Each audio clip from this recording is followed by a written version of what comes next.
I'm Letitia Osafo. I work with Agro Kings. I'm the rice farm manager and mechanization lead.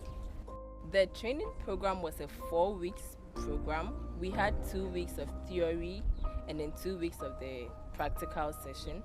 Yes, we had the theory at Adidome Farm Institute, and we came here to Agro Kings farms for the practical session. We used the tractors, the backhoe, yes, and some other implements, the harrows, the boom sprayer.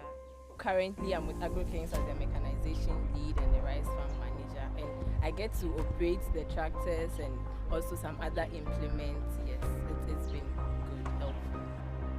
It's been a great experience, and I'm still experiencing it. Agro Kings is not just a workplace for me, it's a family. I love what I do here at Agro Kings. I love operating the tractors, the backhoe, and I'm hoping to operate the excavator as well. Yes. The advice I would give to the next cohorts of the Agro Kings and GIZ training program is not to take the training